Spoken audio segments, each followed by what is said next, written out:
Isang mapagpalayang hapon sa lahat. Ilang sandali na lamang ay magsisimula na ang Punto Def Vista, USC Special Elections Online Local Forum. Before we start, we would like to inform everyone that the UP Depo Student Council sent out invitations to all USC candidates, and ang mga nag-confirm ng kanilang attendance right now ay sina for the chairperson candidates, Andrew Ronquillo, Shanda Torre, and for the vice person candidates, Dax Clemente, Franz Beltran, Therese Mangusad, and for the councilor candidates, Kaychan Mendoza, RC Placido, Olivia Herrera, Amy Ramos, and lastly, Wax Buenaflor.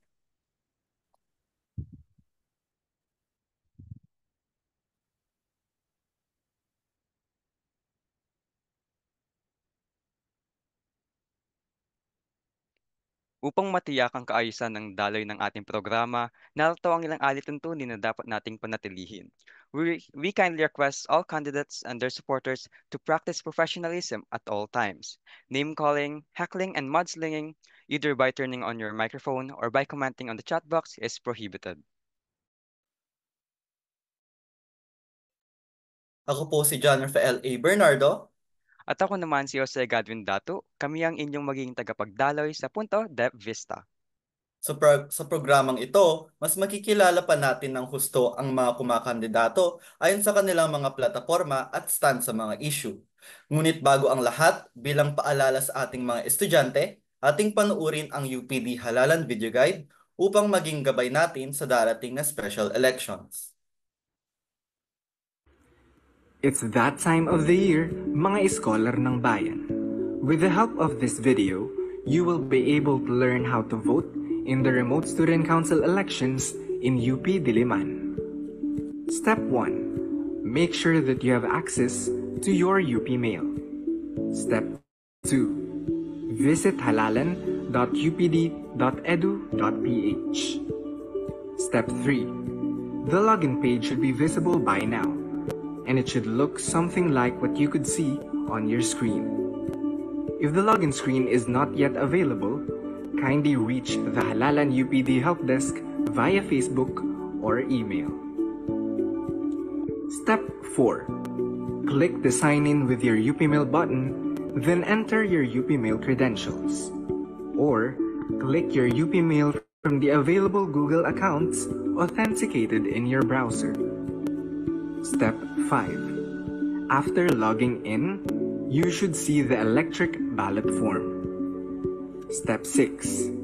You may now vote by checking the box opposite the candidate's name.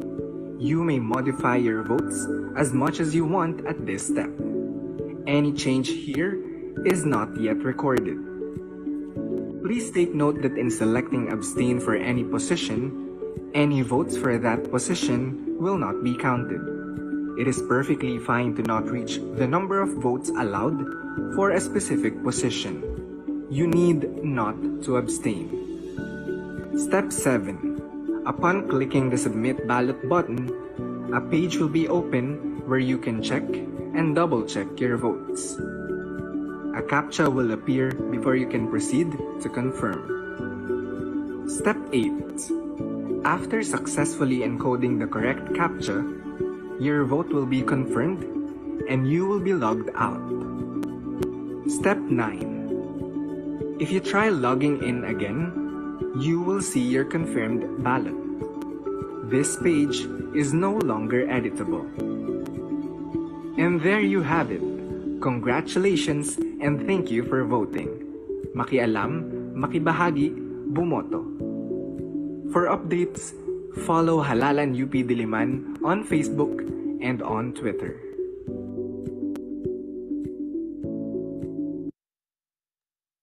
Ayan, nakita nga natin ang mga hakbang kung paano nga ba bumoto sa nalalapit na special elections. Sa makasama natin ngayon dito, inaanyayahan namin kayong lahat na lumahok sa darating na special elections. Tayo na't makiisa, makibahagi at bumoto. Gamitin sana nating lahat dito ang ating karapatan upang bumoto. Nakasalalay sa bawat isa sa atin ang kinabukasan ng ating University Student Council. Ngunit bago ang lahat, to officially open our event, narito ang ating UP Clark Subic Student Council Chairperson Clifford Piñera.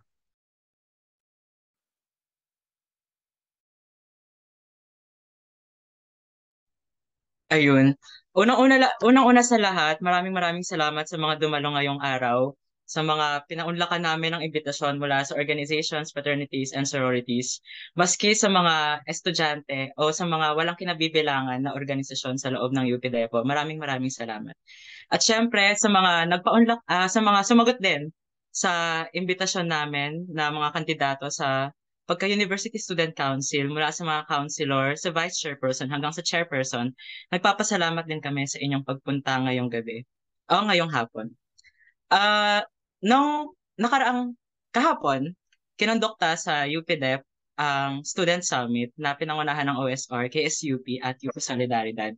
At doon nagkaroon na ng ideya ang sangka-estudyante ng IDEPO sa mga suliranin namin at sa mga panawagan namin na nais talagang dapat isulong sa panlokal o sa kolehiyo namin bilang isang regional na unit. At hindi lang ang Student Summit ang naging isang magandang avenue o plataforma para maisulong yung mga panawagan namin. Paulit-ulit kong sinasabi sa mga kapwa ko estudyante na itong USC elections ay isa ding magandang avenue para mailobby yung cause namin university-wide. At sa ngayon, uh, batid naman ng lahat ang estado ng University Student Council, uh, bunsad ng nangyari noong nakaraang eleksyon na pinili ng sangka-estudyantehan ng UPD ang mag-abstain. At totoo naman na ang abstain ay isang valid na boto at nire-recognize natin ang kanilang desisyon na hindi bumoto o bumoto ng abstain sa nakaraang eleksyon. Bunga na rin ito ng isa ng kawalan ng tiwala sa uh, kawalan ng confidence sa University Student Council at sa mga kandidato nito, at pati na rin ang kawalan ng impormasyon na naibibigay sa kanila sa tuwing may mga demokratikong proseso na kagaya nito. At ngayon, bilang isang kolektibong kumikilos, inaanyayahan namin kayo na ang mga estudyante ng UP Depo na makilahok sa darating na eleksyon at makinig sa mga plataforma at sa mga kasagutan na ihahayag ng ating mga kandidato ngayong hapon. Kagaya nga ng nasabi ni Student Regent Francesca Duran before, nung nagkaroon kami ng convention, na ang mga estudyante ay pinaglaban talaga ang pagkakaroon ng genuine student representation sa university. Maraming nagbuwis ng kanilang seguridad, ng kanilang kalusugan, ng kanilang buhay para lang mabigyan tayo ng tunay na representasyon sa pamantasan.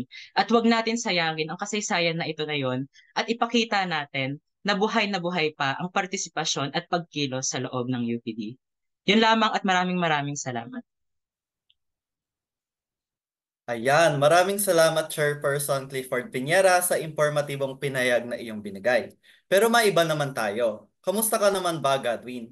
Ano ba sa tingin mo ang mangyayari sa online local forum natin ngayon? Kasi ako excited na ako eh. Excited nang mas makilala pa ang ating mga kandidato ng lubusan. Gayun din ang kanilang mga isasagot sa mga makabuluhang tanong ng ating mga kapwa estudyante. Oo nga, Rafi. Gusto ko nating mas maunawaan ng lubusan ng mga platapormang inihain ng bawat kandidato, pati na ang talas ng kanilang isipan sa pagsagot ng mga katanungan mula sa komunidad ng UPDEP. Isa sa isa sa pinakamahalagang tungkulin ng University Student Council ay ang pagiging boses ng mga estudyante sa bawat issue at sa mga ganap sa loob at labas ng ating eskwelahan. Bilang mga estudyante ng isang college unit ng UP Diliman, mayroon tayong karapatang mamili ng mga taong pagkakatiwalaan natin upang mamunuan at pagsilbihan ang bawat isa sa atin sa pamamagitan ng pagboto sa nalalapit na eleksyon.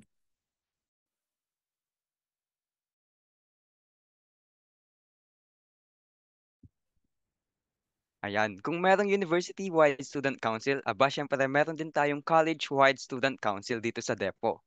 Kaya naman ipakilala muna natin ang mga standard bearers and counselors natin sa mga USC candidates.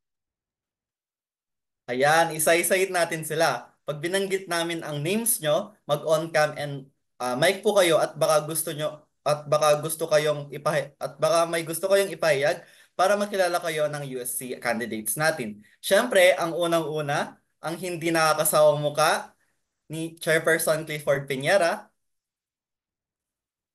at si Vice Chairperson Shana Diaz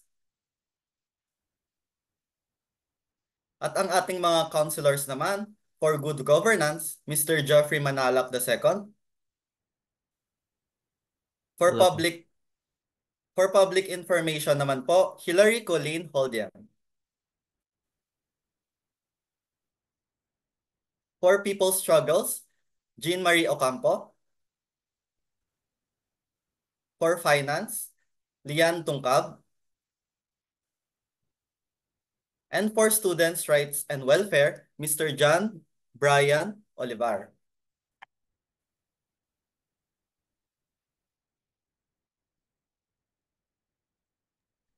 Ayan, so thank you so much, SC44. Dumako naman tayo sa susunod na parte ng programang ito.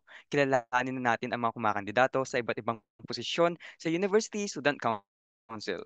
Ating pakinggan si People's Struggles Councilor Jean Marie Ocampo upang ipaliwanag ang guidelines.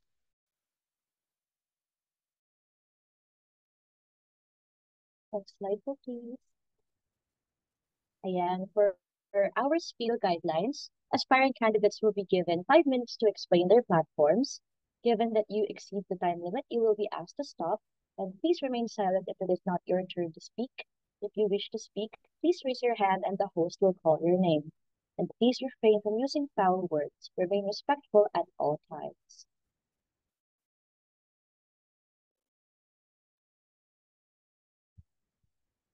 Ayan, so ngayong narinig na natin ang guidelines, atin ang kilalanin ang mga kandidato, pati na rin ang kanilang mga plataforma.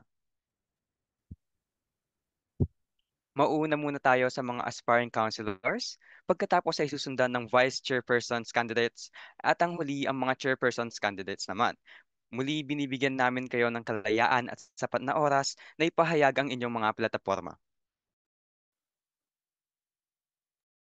Mauuna muna ang mga aspiring councilors, pagkatapos, vice chairperson at hanghuli ang mga chairpersons. Muli, binibigyan namin kayo ng kalayaan at sapat na oras na ipahayag ang inyong mga plataforma.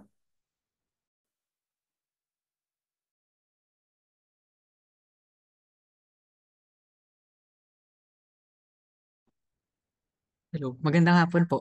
Pwede po makihingi ng permission to share screen or vocal lang po ang presentation?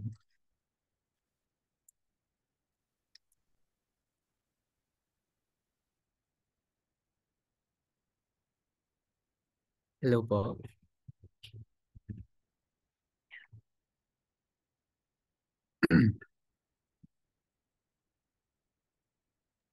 Yes po, pagawan lang namin kayong co-host. Okay pa. Permission granted for the share screen. Thank you. Thank you very much. Share ko na po. Ay. Okay, kita po yung screen? Okay. Sige, time start. Mapagpalayang hapon sa mga estudyante ng UP Clark at maraming salamat sa pagpapaunlak sa amin upang ibahagi ang aming plano sa pagtakbo. Mga kapwa scholar ng bayan, para sa atin ano ang komunidad?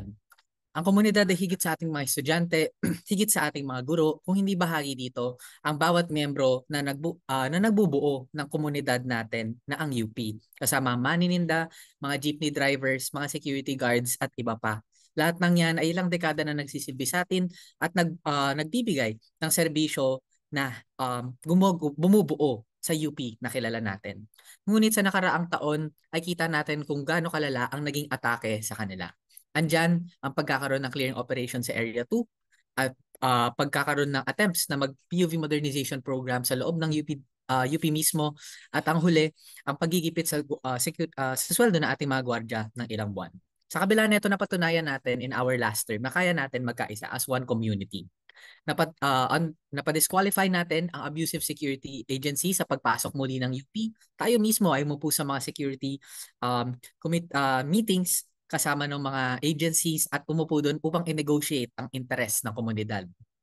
Pagdating naman sa jeepney drivers, tayo ang nanguna kaisa ang UP Transport Group upang isulat ang UP Jeepney Drivers Agenda na nagpapanatili ng mga jeep ng Diliman hanggang ngayong araw. At para naman sa mga laban, sa komersyalisasyon, tayo ang nagtayo ng UP Not For Sale Network na siyang dahilan kung bakit nananatiling bukas ang ganitong mga serbisyo natin through our collective action. Ganito ang brand of service na nagawa natin last term at ito ang itutuloy natin. Sa ating pagtakbo, mayroon tayong tatlong primaryang plataforma. Una ay ang CommuConnect. Ito ang pagpapalapit mismo at pagkakaisa ng estudyante at komunidad. At bilang ang ating panunungkulan bilang USC ay hindi lamang limitado sa Diliman, kung hindi sakop lahat ng regional units, kaisa ang ang UP Clark, Iloilo, at pati Law and BGC campuses natin. Kasama dito ang pagkokonekta. So, ang isang proyekto natin dyan ay ang pagkakaroon ng UP Sectoral Ikot kung saan ipapakita ang mga issues ng bawat sektor patungo sa bawat kolehiyo at bawat campus unit. Kasama po ang UP Clark. At dalawahan yan. Hindi lamang natin ipapaingay ang issues ng Diliman, kung hindi ipapaingay din natin ang issues ng Clark patungo sa Diliman. Dahil alam natin na nandito yung mga administrative offices, andito yung kakayahan natin na impluwensyahan ang mga chancellor, ang mga administration upang isulong ang interest ng UP Clark. At pangalawa, tutungo din tayo mismo sa UP Clark upang ipaingay from one way to another, from Diliman naman to Clark, yung mga kinakaharap natin as an entire constituent unit. Dahil alam naman natin na shared yung ating danas. Pangalawa naman po dyan, ang pagbuo ng isang community agenda na consultative. Bahagi po dito ang paglikha ng bukod sa Diliman, ang isang Clark na para sa mga estudyante. Bahagi dyan, no, nung pumunta tayo para mangampanya in the past 2 years at para malaman yung kondisyon nila, kasama dyan ang pagpapanawagan natin na electrify ang building na supposedly para sa ating mga doctorate and graduate students, at ang pagpapaayos ng ating mga pintuan, ng ating mga aircon para maging conducive for learning ang ating mga facilities. At pangatlo, ang pagpapanawagan na ang vicinity din ng UP Clark ay maging conducive to learning. Nung pumunta nga po kami dyan, may malalaking puno na tinutumba sila at ito ay for sure distracting sa ating mga estudyante at hindi conducive sa pag-aaral. So bahagi dyan, pag-regulate at pagpanawagan natin na i-regulate yung ganitong mga development sa paligid na hindi rin naman tayo nakikinabang. Pangalawa naman dyan, ang ating plataforma ng Kalasan. So paggawa natin ito ng multi-sectoral quick response coordination team in response sa ganitong mga atake to ensure na susulong ang ating interest. So hindi lang ito localized sa Diliman, bagkus gagawa din po tayo nito sa UP Clark upang especially UP Clark na nasa gitna at napakalapit sa mga military bases na ako mismo po ay isang kapampangan na danas yung ganitong pagniniktik, ganitong panghaharas ng mga militar kahit sa amin sa probinsya naman namin ng Tarlac, no. Ganyan talaga yung nangyari sa atin sa Central Luzon at damang-damang ko po yan at nakikiisa tayo dyan. Kaya itatayo natin yung ganitong kalasag pangdepensa sa atin. At huli, ang matatag, ang pagpapatibay ng pagkakalapit ng ibang sectors because our struggles are a shared one. So bahagi po dyan yung pagkakaroon ng campaign coordination na ang sinusulong na campaigns dito ng community ng UP ay hindi lang sa Diliman kung hindi bahagi sa Clark. Yun nga, kasama dyan yung pagpapatawag natin for spaces, for renovation of facilities at pati rin sa academics. Hello. Unfortunately po, the Okay. time has ended po. Okay, Thank sige. you. Ayun, yun. So with that, yun po. Maraming salamat. Kitchen Mendoza po muli for your USC Counselor. Salamat, UP Depo.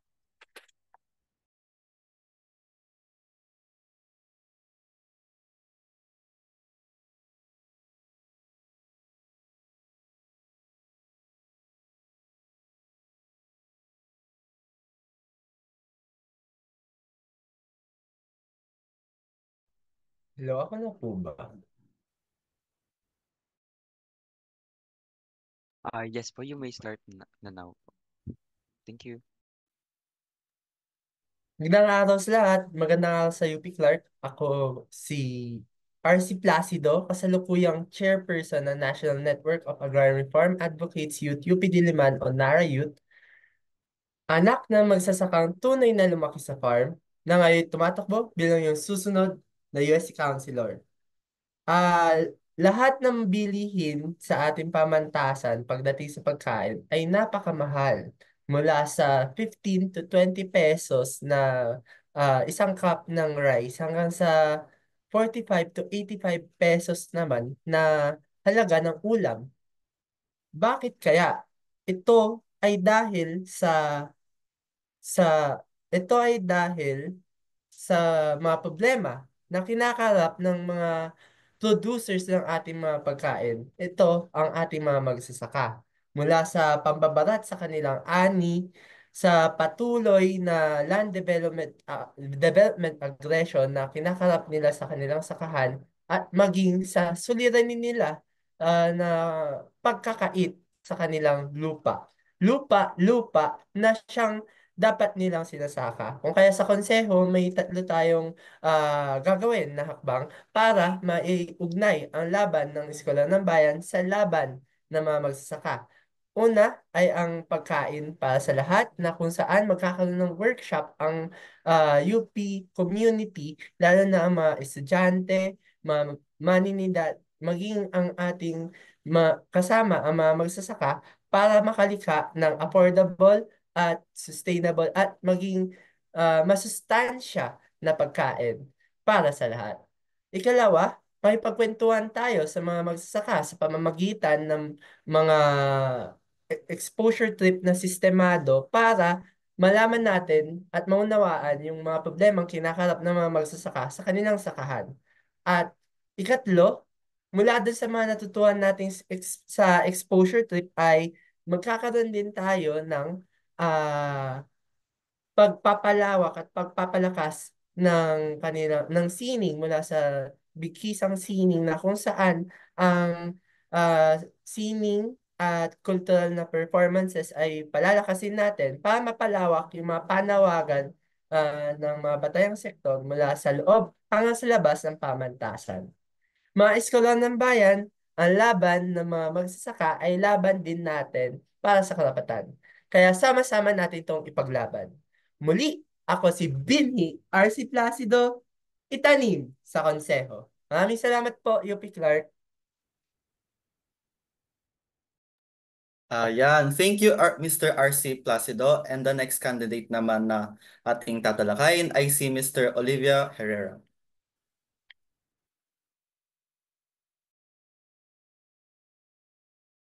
Hello po. Miss po siya, hindi mister. Pero I sige, apologize po. tuloy na po tayo. Hello, UP Depo. Ako po si Olivia Herrera, ang inyong chairperson ng Bahaghari UP Diliman at inyong susunod na USC Gender Counselor. Babae, manunula, militante. Bilang second year transgender student po ng UP Diliman, ay alam na alam po natin na malayo pa ang ating mararating tungo sa tunay na inclusive UP Diliman. Kung kaya't isusulong po natin ang tunay na representasyong pang-estudyante sa konseho para labanan ang gender-based violence and discrimination. Gagawa po natin ito sa tatlong mga konkretong hakbang. Una, ang pagrebisita sa ASH Code or Anti-Sexual Harassment Code ng ating pamantasan. Ang pag-review nito sa pamamagitan ng malawak na konsultasyon sa sangka-estudyantehan para tiyakin na ang mga serbisyong tumutugon sa sexual harassment cases ay naiyan, madali at aksesible para sa lahat. Kaagapay ng pagsusuwing ito, tututukan ng USC ang kasalukuyang mga serbisyo para palawakin, madaliin at lutasin ang pagiging burokratiko nito. Ikalawa, ang pagpapalakas sa Trans and Gender Nonconforming Guidelines o TGNC Guidelines. Sa pamamagitan po ng konsultasyon at survey sa mga TGNC students, tutukuyin po natin ang mga hakbang na magagawa natin para ma-achieve ang 100% implementation ng TGNC guidelines sa komunidad. Kabilang po dito yung pagsasagawa ng training at seminars sa mga guro, estudyante at kawani para isiguro ang implementation o ang pagsunod ng TGNC guidelines. Ikatlo, ang pagbubuo ng UP Diliman Safe Spaces Committee. Bubuin po ito ng lahat ng gender-based organizations and offices campus para isulong ang gender-based advocacy and awareness sa pamamagitan ng mga programa at inisyatiba. Nagawa po na ito sa UP Baguio, kung saan bumuo po sila ng UP Diliman Safe Space or UP Baguio Safe Spaces Committee. Gagayain lang po natin ang nagawa na nila. Bukod din po dito, ipagtatago din po natin ating mga karapatan. Titindig po tayo laban sa mandatory ROTC laban sa dinimod commercialization sa campus, laban sa 2.4 billion budget cut sa UP, at para sa pagpasa ng SOGI-SC Equality Bill.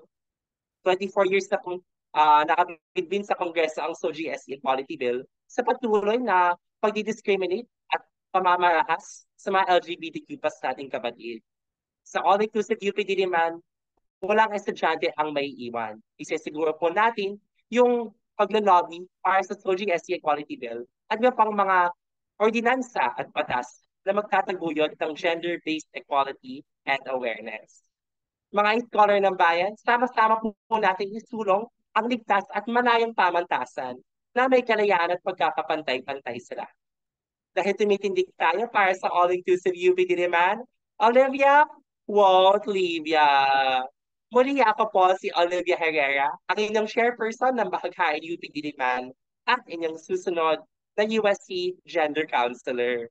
Babae, manunulat, militante. Thank you, Olivia Herrera. I do apologize for that earlier mistake. But now let's move on to our candidate for USC Counselor, Amy Ramos. Magandang araw po sa ating lahat ngayon. Ako po si Amy Ramos, artista ng bayan, kasama nyo sa sining at pakikibaka. Mula po ako sa The UP Repertory Company at kasalukuyang chairperson po ng Anak Bayan, Kolehiyo ng Arte at Literatura. Ngayon po ay tumatakbo bilang inyong susunod na USC Counselor. Ngayon naman, damang-dama natin yung mga hamon na kinakaharap ng ating mga komunidad sa ating pamantasan. Kaya naman po, ang mga planong ihahatid natin sa konseho ay una, ang usapang COMU at ang UP Covenant. So sa usapang COMU, pagpapatuloy ng mga dialogues, pulong masa consultations, at titiyakin natin na maagap at palagian po ang mga report backs hinggil sa inaabot ng campaigns and dialogues na to. Pangalawa naman yung UP Covenant para to dun sa pagpapalakas ng ating UP Multisectoral Alliance. Kasama dito yung mga chuper, operator, manggagawa, gwardiya, faculty, reps, at syempre mga estudyante.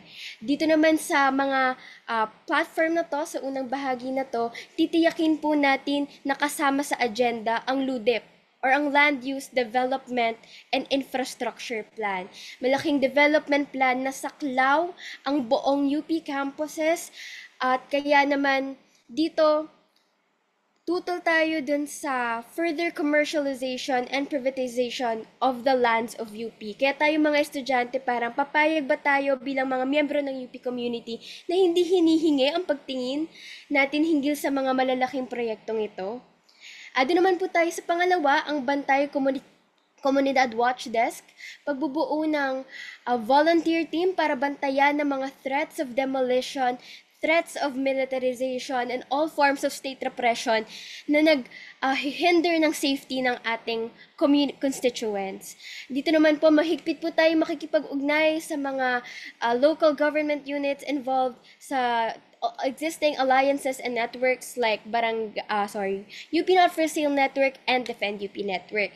May mga kasama din po tayo, pangatlo, ang ISCOMU o ISCO, ang eskwela ay COMU.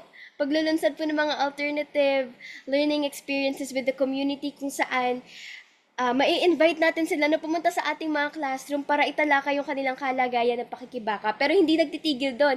Tayo din mismo ay gagawin nating classroom ang mga lansangan, jeepney terminal, sakahan, pagawaan bilang forma ng pakikipamuhay at pakikipag-aralan sa mga batayang sektor. Yung isa naman din po, ang KKK or ang Komunidad kontra Komersyalisasyon. Ito naman po ay pagpapalakas ng ating student and community movement from the grassroots. At paano? Pagpapalakas ng ating study and publicity campaigns. At dito po, kalahok sa KKK na ito, ang pagkakaroon ng mga murang kainan para sa ating mga scholar ng bayan at pag-a-assert ng mga espasyo dun sa mga manininda. Kasama din po dito, dagdag pondo sa edukasyon para sa mga basic student services at sa kawalan ng ligtas, aksesible at libreng mga espasyo, facilities, and services. Kasama din po dito ang pagtuto sa 2.4 billion budget cut at paghihikayat na ma-expand ang free tuition services natin. Kasama din po dito ang pagbabasura sa AFP-UP Declaration of Cooperation. Kasama din po dito ang pagbabasura sa kontrata ng Dilimol, sa LUDIP na ating nabanggit kanina at lahat ng hindi makakomunidad na proyekto sa ating pamantasan. Muli po, ako po si Amy Ramos, ang inyong susunod na USC Counselor. Dagdag pondo sa edukasyon? Aim natin to! Kabuhayan at kapakanan ng komunidad? Aim natin to! Makamasang orientasyon ng University of the People? Aim natin to!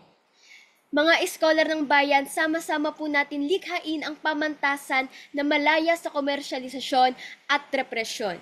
Batid po natin na hindi natin makakamit itong pamantasan na malaya kung hindi malaya ang lipunan. Kaya likhain din natin ang isang makamasa at makabayang pamantasan ng bayan.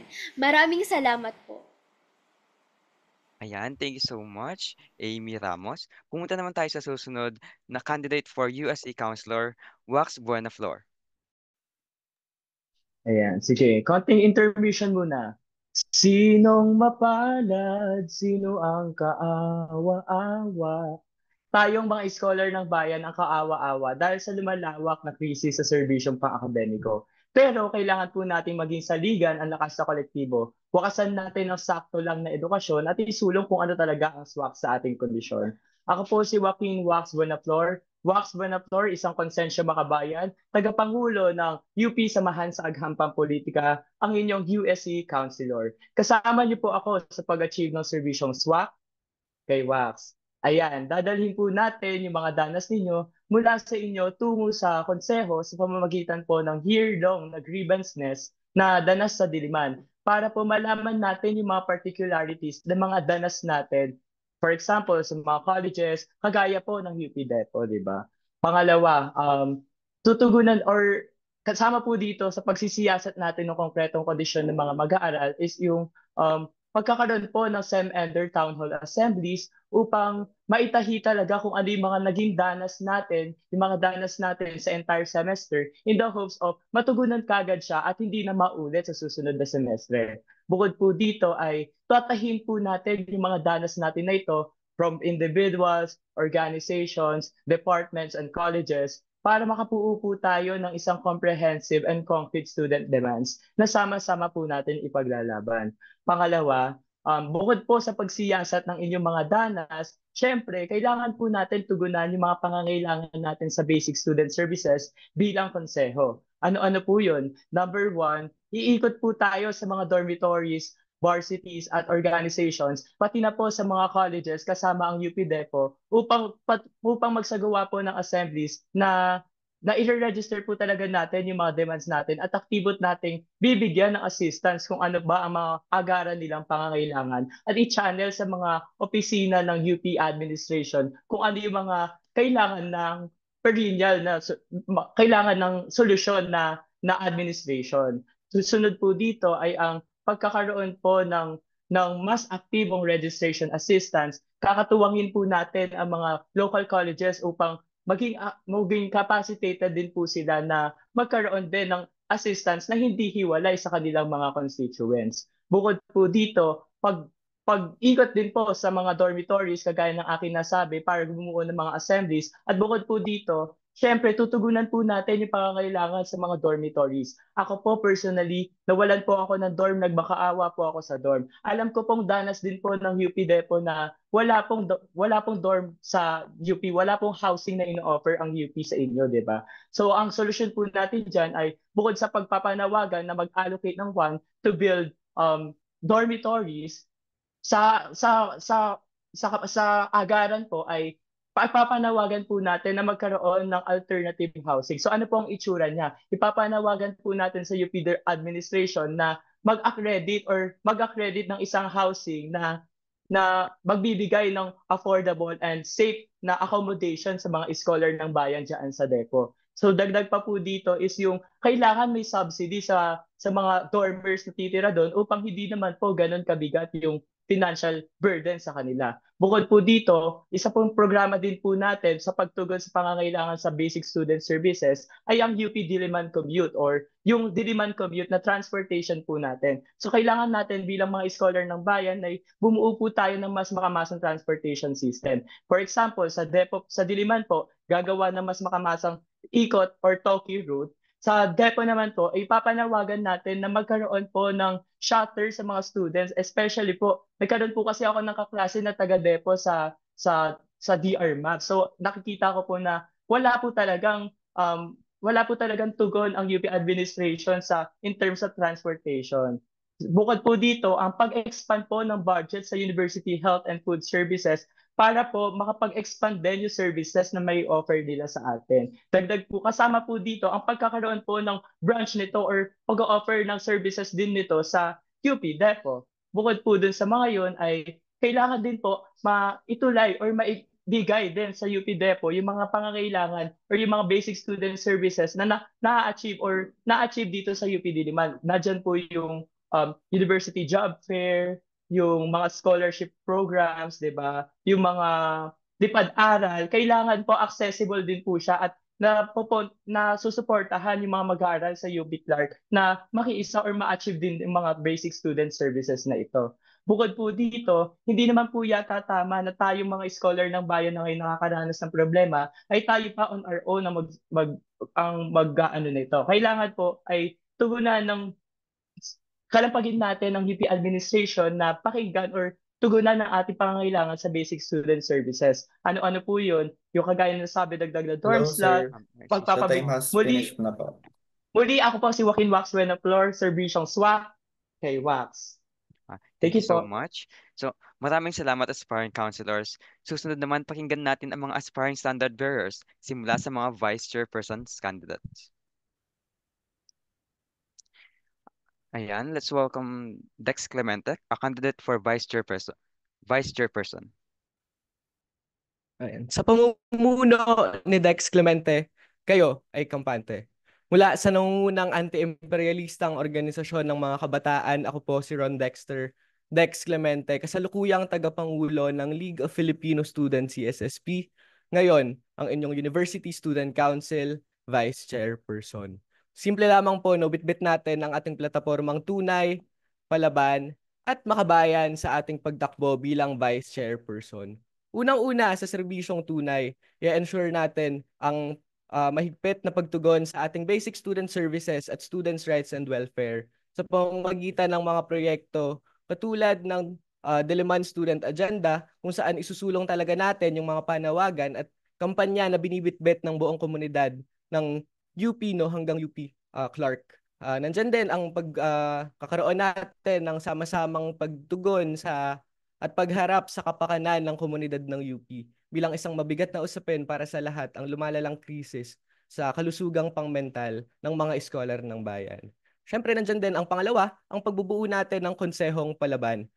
Bilang advisor at convener ng League of College Councils, ang Vice Chairperson, pagtitibayan natin ang ating ugnayan kasama ang League of College Councils. Nang sa ganon, yung mga particular na campaigns ng mga particular colleges, kasama na dyan ng UP Clark, ay talagang matutugunan natin, no? At talagang mabibigyan natin ng pansin. At ensure natin na walang napag-iiwanan ng mga kolehiyo.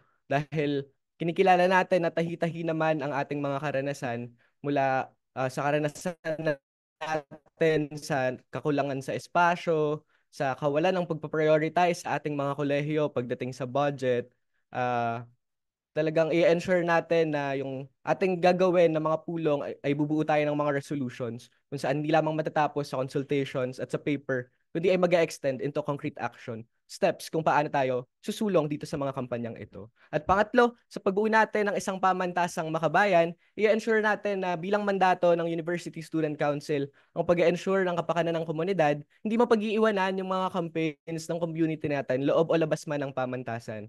Sa mga programa natin katulad ng ACLE 2.0 o ang Alternative Community Learning Experience, i-ensure natin na yung mga pinag-aaralan inside our classroom ay hindi lamang nakukulong inside the four corners of our room, kundi ay nag-extend talaga sa literal na danas ng mga sektor sa loob at labas ng ating pamantasan. Siyempre, nandyan ang patuloy nating pangangahas at pakikibaka kontra sa mga kampanya kontra sa mga danas ng mga scholar ng bayan at forward nating mga kampanya. Dahil sa kabila ng tumitinding campus militarization at police intrusion sa ating pamantasan, nararapat lamang na sa immediate ay i-terminate ang UP-AFP Declaration of Cooperation at reinstate ang UPD&D Accord. Dahil mahalaga para sa atin na ang mga espasyo ng ating pamantasan ay espasyo kung saan malayang nakapag-iisip ang isang kaestudyantehan at malayang nakakapagpahayag ng academic freedom nila ang bawat isa. Siyempre, nandyan din ang pagtataas natin ng panawagan para ibasura ang mga military bases, ang mga hindi pantay na tratado katulad ng VFA at EDCA na siyang patuloy na kumukupot at kumikitil sa ating mga kalayaan at nagpapamandila ng karahasan at pumapas lang sa maraming mga scholar ng bayan at sa mga sambayan ng Pilipino. Siyempre, nandyan din ang mariin nating pagtutol sa privatization at commercialization ng UP spaces dahil kinikilala natin na itong mga spaces na to, dapat yan napupunta sa komunidad, sa mga scholar ng bayan, hindi para sa benefit ng malalaking mga corporations lamang. Muli, ako po si Dex Clemente ang nagsusulong ng isang tunay, palaban, at makabayang konseho ang inyong susunod na Vice Chairperson.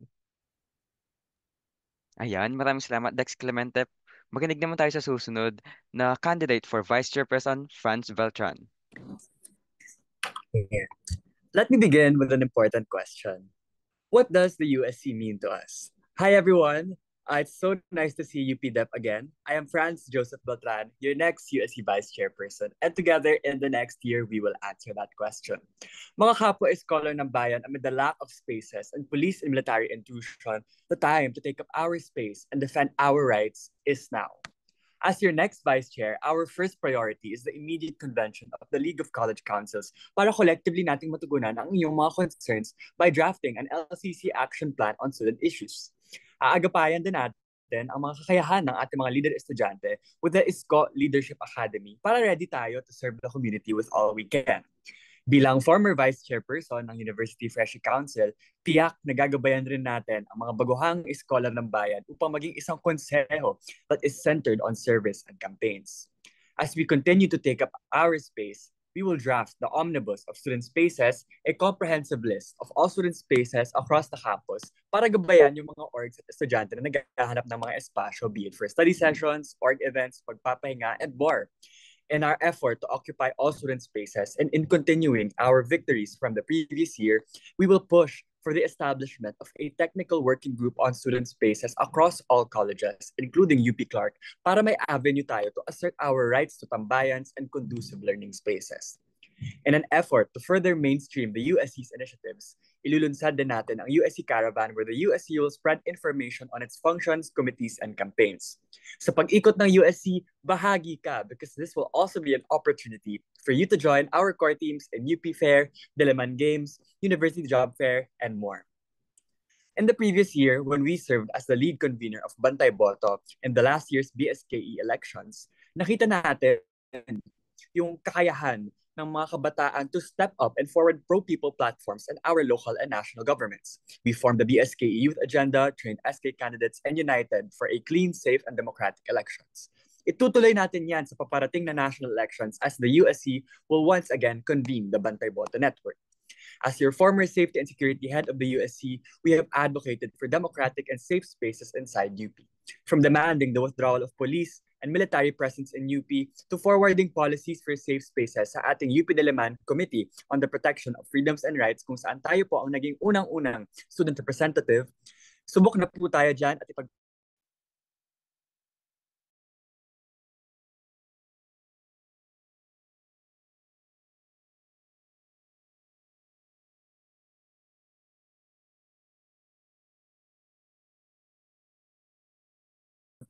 patuloy natin yan. Sa nakarang taon, sa administrations.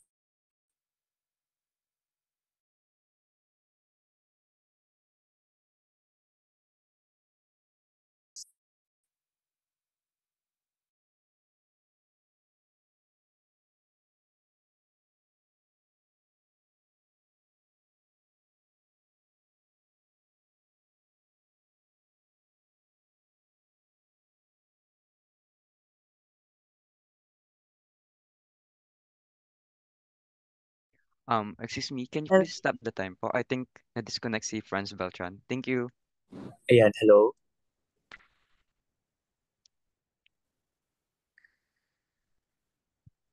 Hello po. Am I audible? Yes, it's okay na. Yes po. Hello? Ayan.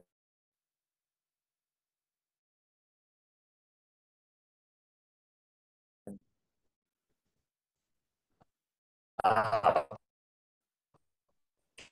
apologies.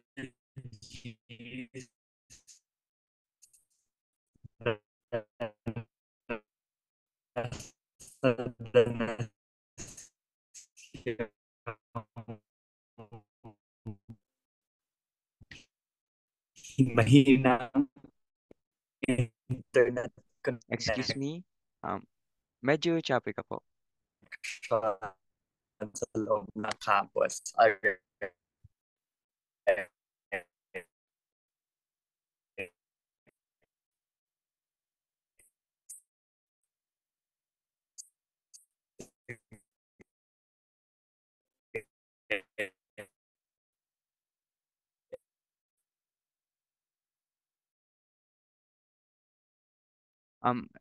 Excuse me po.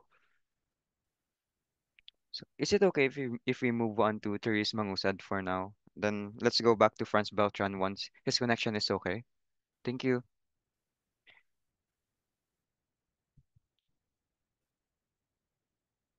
I would like to also ask for share screen privileges. Thank you.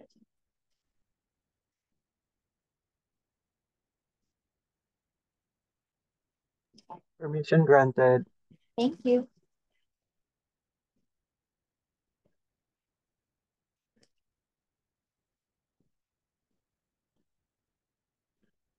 Ayan, visible naman na yung screen. Yes po. Ayan. So magandang araw sa ating lahat mula sa UP Alyansa. Ako si Therese Mongsan, former USC Counselor, your next USC Vice Chairperson. So makikita natin itong naagdaang student council elections na for the first time in the history of student councils in UP since martial law, wala tayong chair, vice chair, even councilors. Dahil natalo sila sa botong abstain. And we take this as a challenge, a call from you, our fellow students, that you want better because definitely UP deserves better. Dito papasok na napakalaking hamon na i-rebuild yung University Student Council. Pero para magawa natin iyon, ngayong taon, sama-sama, simulan natin.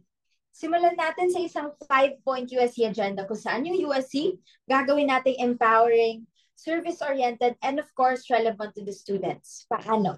Andito yung National Elections Forum for the upcoming midterm elections 2025, kung saan magbibigay tayo ng espasyo para sa mga progressive party list upang maihayag nila yung iba't iba nilang plataforma, maybe for first-time voters or even long-term voters.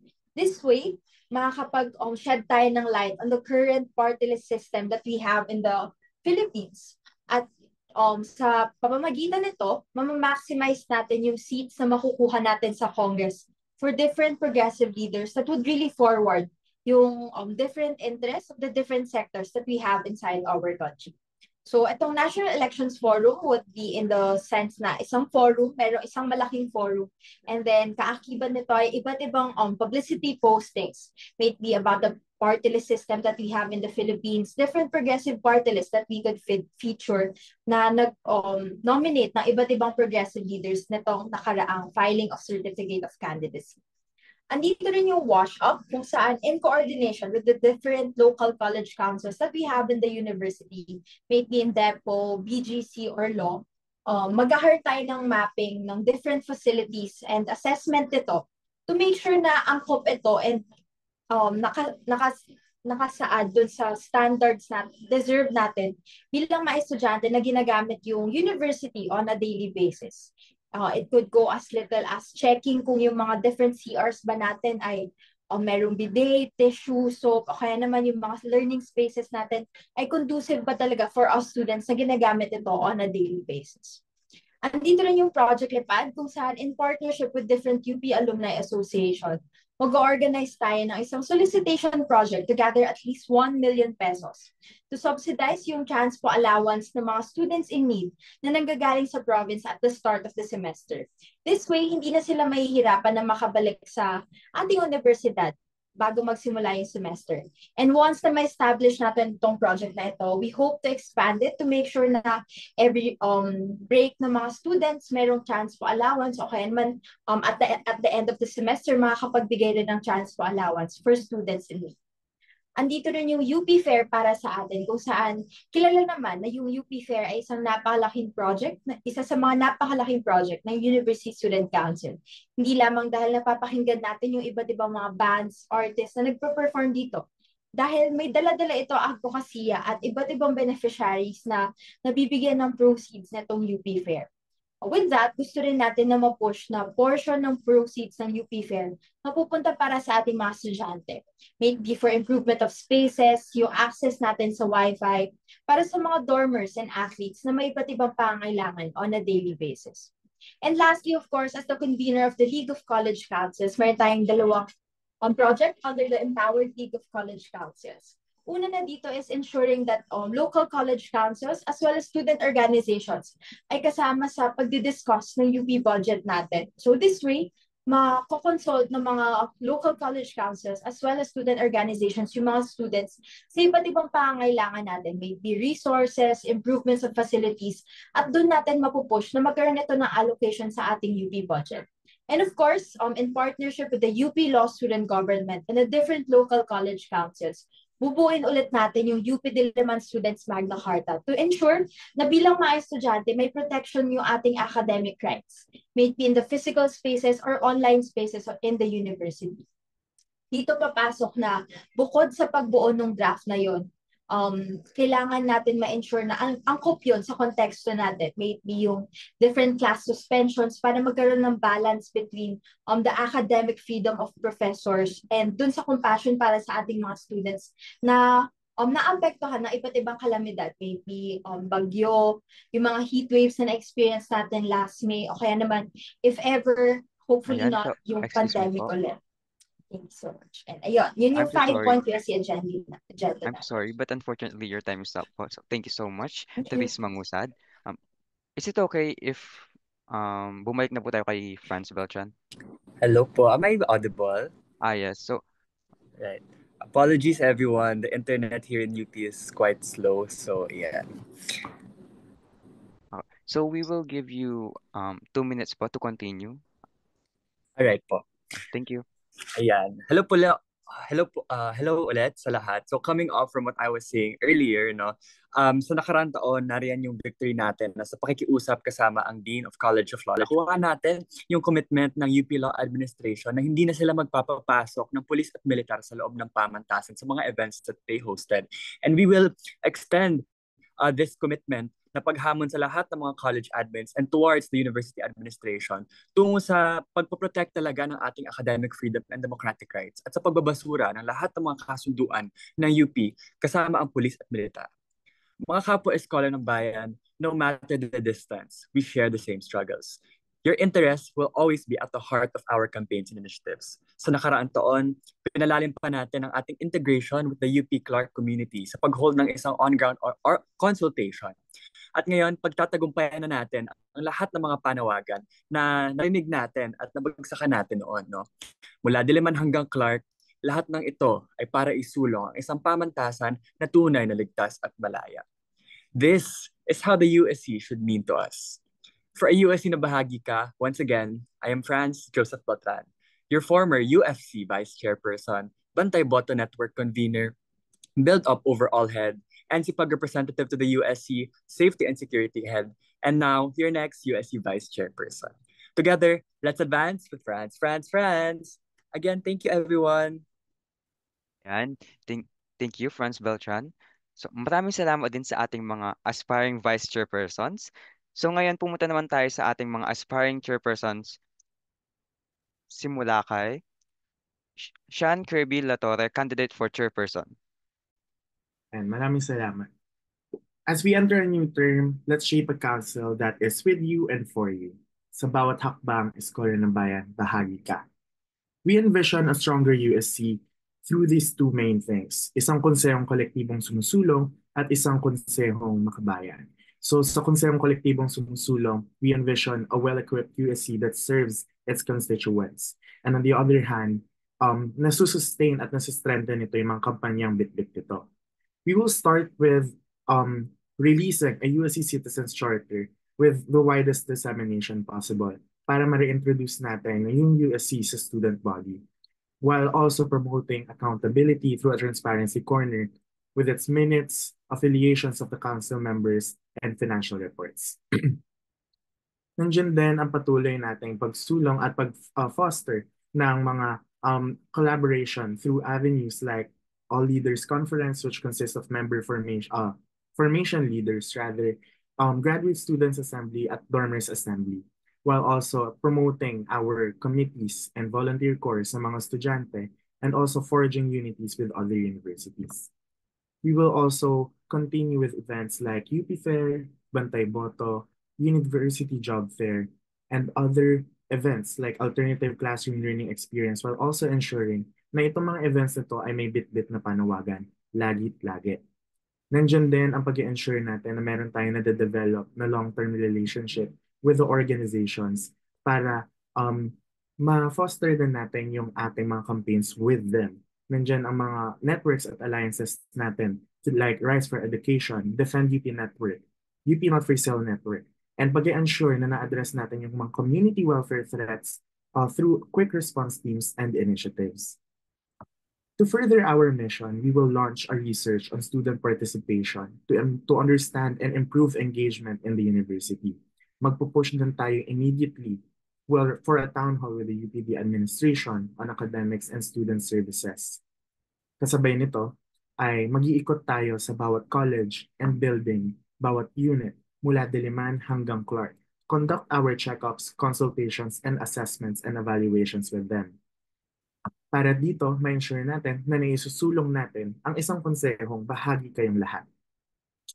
Pagpapatuloy rin natin yung mga kinoconduct natin before pa na student financial assistance programs, facilitating housing through the alternative housing portal, at syempre pag-promote ng mga thesis and capstone projects through our platforms like Is-Community.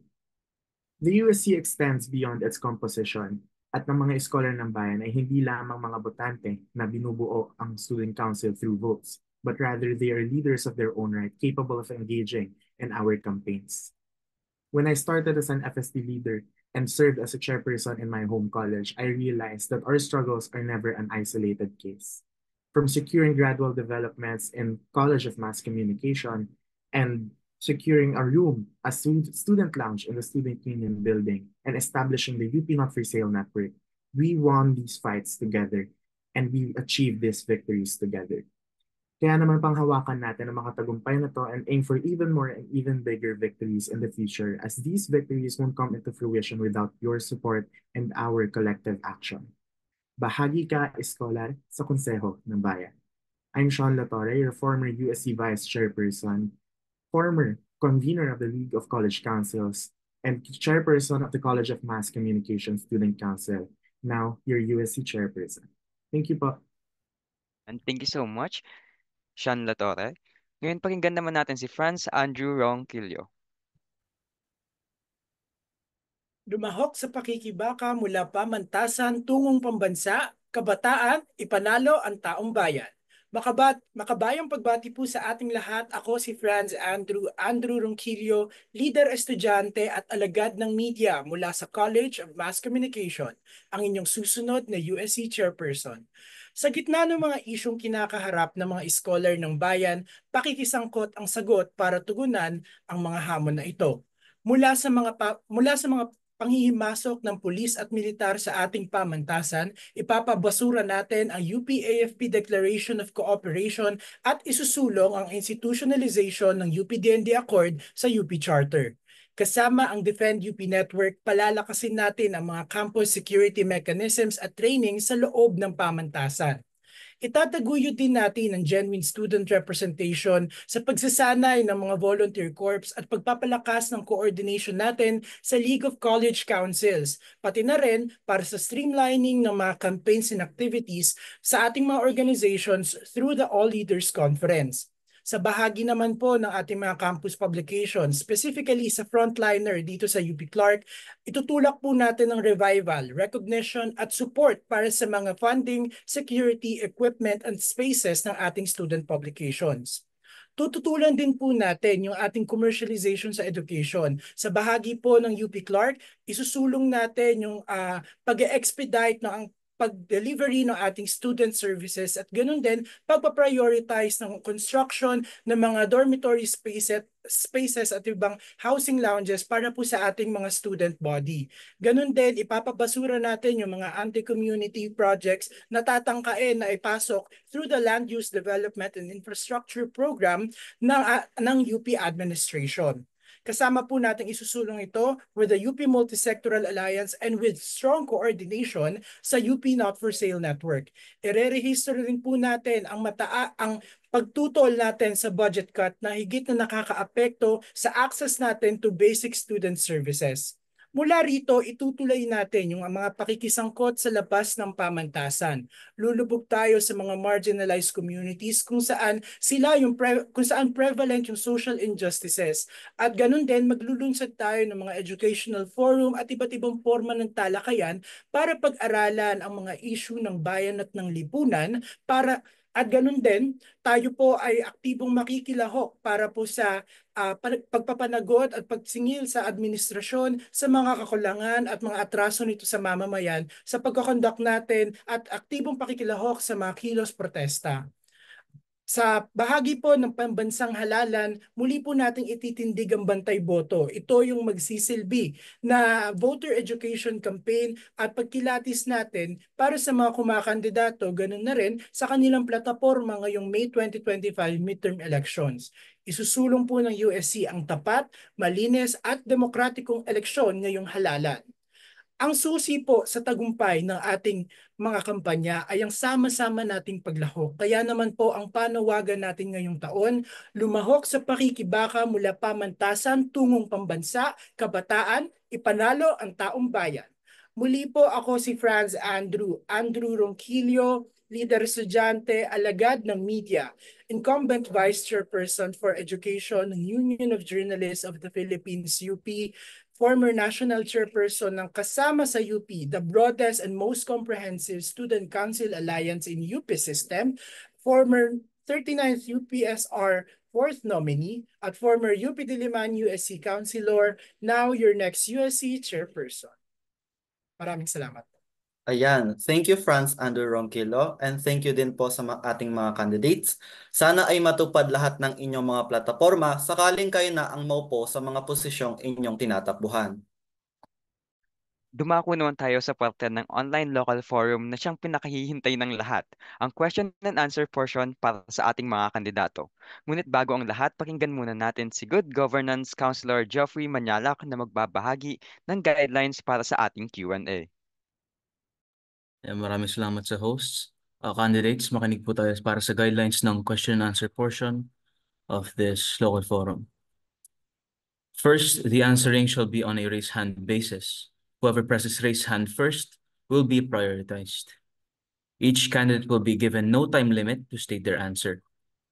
And also, please refrain from using foul words. Remain respectful at all times.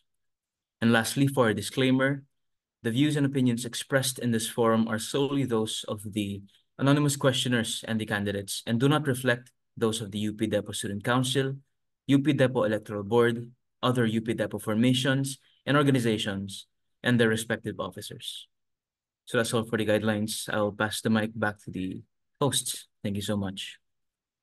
Ayan, salamat Good Gov sa pag-explain ng guidelines. Nais po naming ipaalala na ang lahat ng mga katanungang aming babanggitin mamaya ay nanggaling sa Google Form na ipinamahagi sa mga mag-aaral noong nagdaang araw.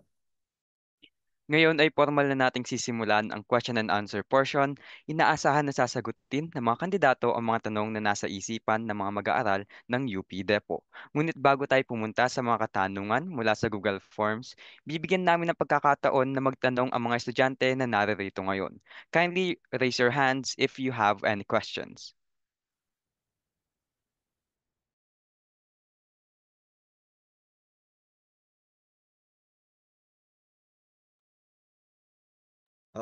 We encourage everyone po to raise their hand if they have any questions for the candidates po.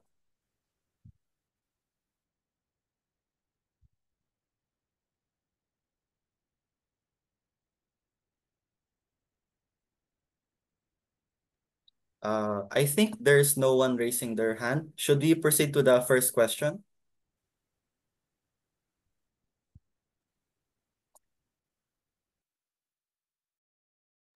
Let's proceed to the first question. Next slide. For the first question, how do you effectively manage your time and prioritize your responsibilities as both a student and a student leader? The first one to raise their hand was Wax Buenaflor. Ayan. So, hello po. Bilang naging miyembro po ng isang mass organization, nakikita natin na hindi naman kasi talaga hiwala yung responsibilities natin as a student sa academics, sa responsibilities natin bilang mga student leader. Dahil bilang konsensya ng bayan is mga scholar po na mula sa College of Social Sciences and Philosophy. Subject po talaga namin, inaaral po talaga namin ang lipunan. Kaya naman bilang mga scholar ng bayan, dapat lang po talaga natin makita na hindi hiwala yung mga pag-aaral natin sa kung ano po ba talaga ang gagawin natin once na maging student leader po tayo. Dahil ayun po, maaari naman po talaga mangyari yung pagiging student leader at pagiging isang student ng sabayan. Dahil yun po, naniniwala po tayo na ang pag-aaral natin ay hindi nakakulong lamang sa classroom. Dapat ito ay lumalabas dahil mula nga sa masa, tungo sa masa, ang pagiging scholar ng bayan natin. Yun lang po. Thank you for your answer. I think the second one to raise their hand was Dexter Clemente. Hello po, bilang isang mag-aaral ng filosofiya, mahalaga para sa amin yung kalayaang makapag-isip at makapagpahayag ng kung ano yung inaaral namin sa loob ng mga classrooms.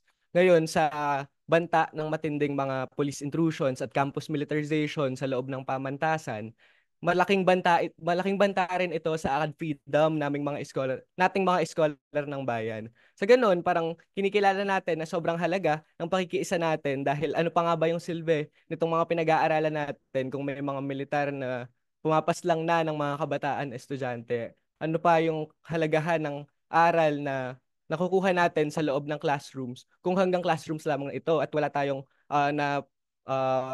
na-extend na pagbabago sa panlipunan. So, hindi naman hiwalay yung pag-aaral sa loob ng classroom.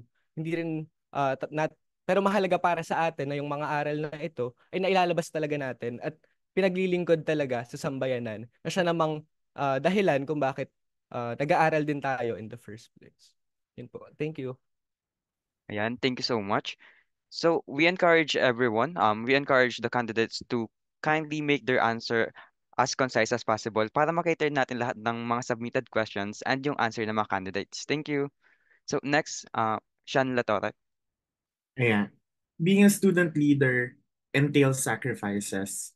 And bagamat most of the time naman nababalance natin yung mga responsibilities natin bilang isang student at isang student leader, nandiyan din papasok yung mga panahon na kailangan talaga natin magsakripisyo. However, bilang USC chairperson, i-ensure natin na makakapag-foster tayo ng isang environment sa loob ng USC that would allow our council members to still be able to balance and manage their time perfectly. Nandiyan yung ating mga USC mental health assistance programs, and that would help that would collaborate with the OCG and for the psychosocial trainings of our council members. Nandiyan din ang closely coordinate natin with the Secretariat Committee for Mental Health Initiatives and internal mechanisms that would help council members still foster a good working environment within the council. Yan. So thank you so much. I think the next candidate is Therese Mangusat. So as someone who's been part of the University Student Council, isa talaga sa pinaka nakita kong effective way of managing yung time and responsibilities together with other student leaders is making sure na talagang merong systems in place to really manage the different tasks that we have inside the student council. Kasi as elected leaders, we must make sure na we really work together to make sure na na-achieve natin yung goals natin of really serving the student body. And dito papasok na as to be effective student leaders, hindi natin kailangan i-sacrifice yung academics natin. Dahil in the first place, yun yung isa sa mga pinakamalaki responsibilidad natin bilang isang student, leader, estudyante. Ayan, thank you so much, Therese Mangusad. Now, it's RC Placido. Ayun. So, kung paano ko na ma-manage yung time ko at napaprioritize yung responsibilities bilang student leader ay sa pamamagitan din naman ng pakikipag-aralan sa loob at labas ng pamantasan. Yung pag-apply ng mga natututuan ko sa sa lansangan ay nagagawa ko din ito sa pamamagitan ng mga responsibilities sa paaralan so parang nagagamit ko yung mga natutuhan ko sa mga gawa ko bilang BA Malikhaing Pagsulat sa Filipino na student at kung kaya hindi rin hiwalay yung paggawa at pagpa-prioritize ng gawa bilang student at student leader. Ayun lamang po. Thank you so much. Pakinggan naman natin ngayon si Olivia Herrera. Sa 3 taon na po nating pagsisilbi bilang aktivista at miyembro ng Bahaghari, ang pambansang alyansa ng LGBTQ+ advocates dito sa Pilipinas, ay gamay na po natin yung responsibilidad ng pagbabalanse ng academic responsibilities, pati na rin po yung on-the-ground organizing at leadership responsibilities po natin. Kung gayon ay sa pagsulong ng tunay na representasyon pang estudyante, ay igigit din po natin na ang pag-aaral ay hindi dapat nakakulong sa 4 na sulok ng silid-aralan. Pagkus sa aking pagsisilbi at pati na rin sa pagsisilbi ng mga kapwa kong scholar ng bayan, may kita po natin na ang pag-aaral ng lipunan ay nariyan din sa pagsisilbi bilang leader, estudyante at leader at organisador. Kung gayon ay tingin ko naman ay bibigyan ko ng kasing laki at bigat ang pagsilbi sa leadership sa mga responsibilidad ko sa silid-aralan. Yan, maraming salamat. Ngayon, pakinggan naman natin si Kay-chan Mendoza. Ayan. Para sa akin naman po, pagdating sa ating mga inisyatibo bilang isang council at para sa community, lahat ng ito ay collectively natin siyang ginagawa. So one of the effective methods we did in our previous term is delegation and engagement, and especially utilizing the previous USC task force sa pag-enact at pagsulong natin ng ganitong mga kampanya. But outside the USC is yung consistent collaboration with other organizations para masulong ito so that we have a larger manpower, and in turn, lalong lumalawak ang mga nakakaalam sa ating mga issues sa community at lalong marami ang tumutulong dito. And at the same time, for me on a personal level, in my previous term, consistently tayong pumupunta sa communities, sa mga jeepney drivers natin, sa mga security guards natin, sa mga manininda, stall holders, and by daily communicating with them daily sa pag-usap natin sa kanila, we are given a perspective of who we are studying for, kung para kanina natin ginagawa yung ganito. And that serves as a motivation for me to firstly improve yung balance in my responsibilities and excel in my academics dahil sila din naman ang nagpapaaral sa atin, para sa kanila din natin ito ginagawa. At ito rin yung same thing na gagawin natin as we run again for the council, to further strengthen yung paglapit natin sa mga communities at ang pag-involve ng mas madaming tao for the sake of our campaign. Yan, thank you so much. Pakinggan naman natin si Andrew Ronquillo. Ayan, mabigat yung gawaing pangkonseho, lalo na kung ang tingin natin sa leadership sa loob ay individualistic. Collective dapat nating binubuhat yung responsibilidad na ito at effectively nating nade-delegate yung mga tasks nang sa ganun ay walang napag-iiwanan or masyadong mabigat. Yun din po yung prinsipyong gusto nating gawin sa loob, isang collective na leadership sa loob ng USC. At bilang isang mag-aaral ng periodismo, hindi po sobrang layo sa atin yung mga ginagawa natin sa ating pursuing our undergraduate degree. Sa nilalapat din natin siya sa mga practical na bagay, particularly sa student leadership. Yung mga kwento ng mga manininda na pinapalayas, yan po ay ginawa natin as part of our academic requirements, and at the same time, may puso na kung papaano pa natin mapapaingay yung kanilang laban sa labas academic requirement na ito. At yun yung gusto nating dalhin sa USC bilang isang leader estudyante na isa sa praktika natin yung mga natututunan natin sa silid-aralan. Ayun po. Ayan, thank you so much, Andrew Ronquillo. Pakinggan naman natin si Franz Beltran. Ayan, hello po. Bilang estudyante myself, no, ranas na ranas ko yung kahirapan sa academics, sa mabibigat na workload, kawalan ng reading break, pakikipag-agawan ng units, no. So yung mga ganitong lived experiences, ito yung pinaghahalawan natin sa motivations and sa direction natin bilang isang leader estudyante. Yung gusto natin matugunan yung ganitong mga issue para may espasyo tayo at may kapasidad tayong mga students na makilahok sa mga campaigns at mga initiatives ng USC at in the general sa ating in the light of the lowering student participation, no.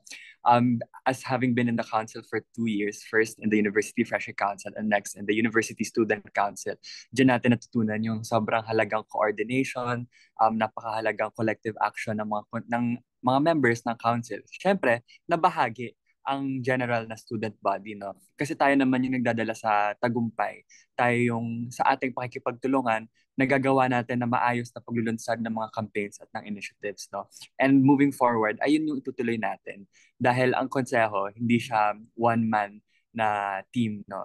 Collective siyang napagtatagumpayan ng sama-sama nating pag-action. Ayan, thank you so much, Franz. Susundan naman siya ni Amy Ramos.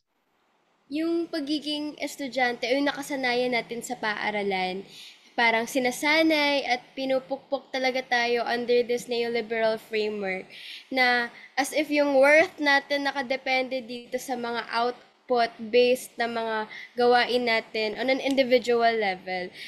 So parang yung gusto natin idiin dito kung paano hindi lamang sa eskwela kung paano ginagampanan yung mga gawain bilang estudyante, pati sa konseho ay ang pagiging collective. So mula dun sa on a personal level naman din po yung mga inaaral natin bilang isang artista ng bayan sa Kolehiyo ng Arte at Literatura.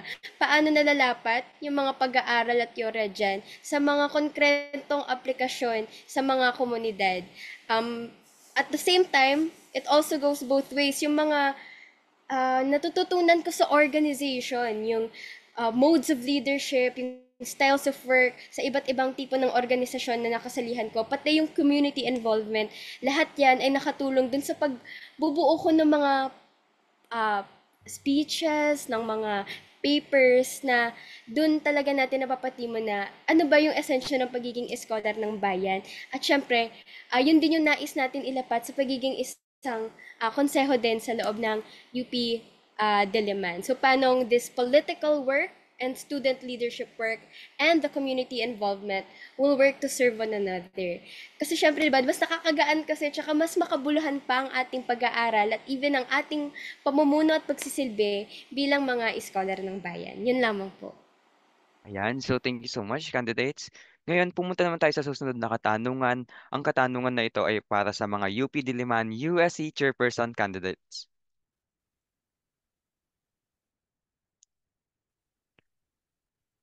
Next slide, please.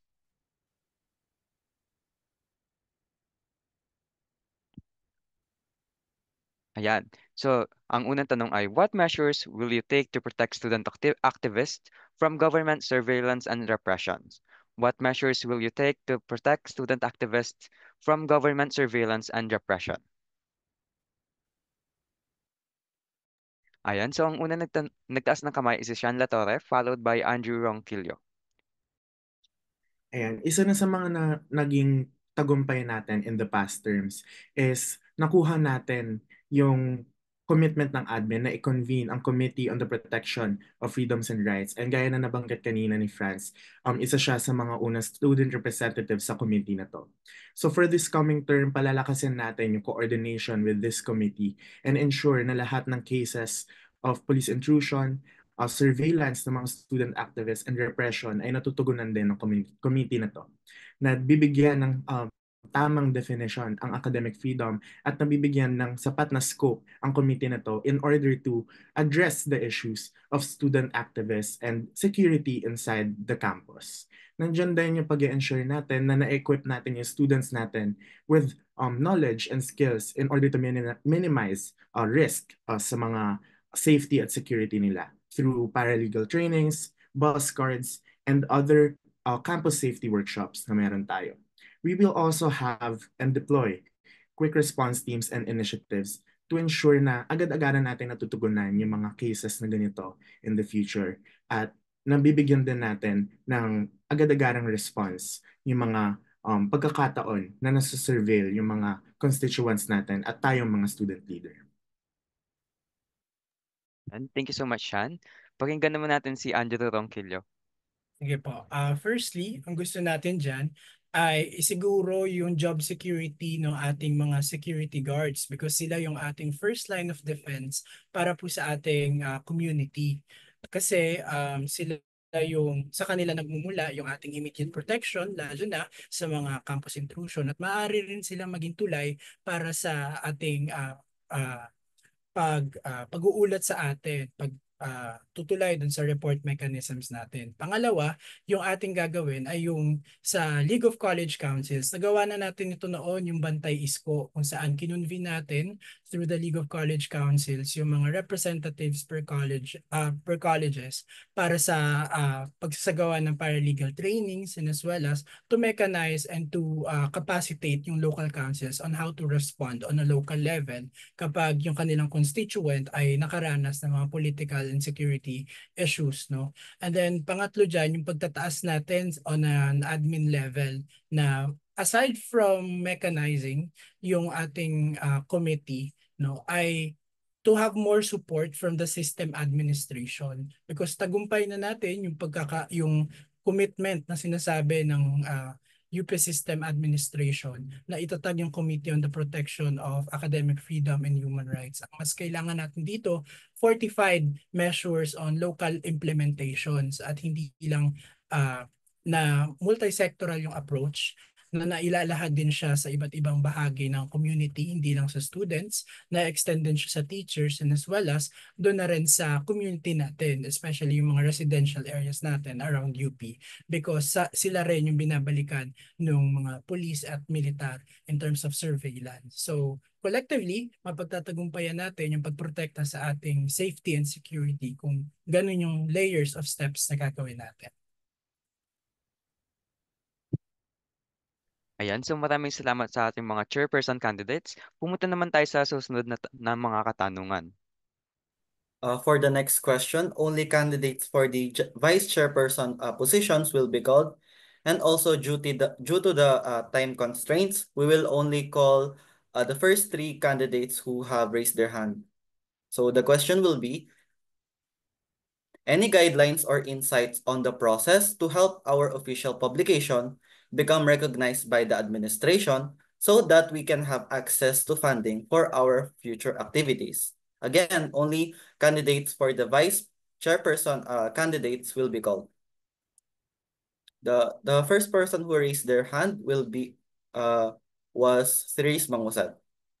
Ay, nakita naman natin noon ang dami nating student publications na buhay na buhay sa loob ng university, maybe in the Diliman campus or dito mismo sa Subic Clark na meron tayo. So gusto natin through the League of College Councils, kasama dun sa UP budget campaign natin yung pag-ensure na meron tayong funding na makukuha para sa ating mga official, para sa ating mga student publications. Kasi nakikita natin na aside from providing news and information para sa ating mga students, nag-bring din sila ng awareness at a national level. And makikita natin na napaka-relevant nila with the different issues na kinakaharap natin ngayon. So gusto natin may support talaga sila na makukuha from the different university student councils, from the university student council, the different local college councils, and of course from the administration. Thank you, Therese. The next person to answer is Dexter Clemente. Ayan. So, syempre unang-una ilalapit natin ito talaga sa administration, no? At unang-una ilalapit talaga natin at ilalobby natin ito sa mga administration nang sa ganun ay yung yung talagang kagustuhan ng official publication ng UP Clark ay ma-recognize din talaga sila.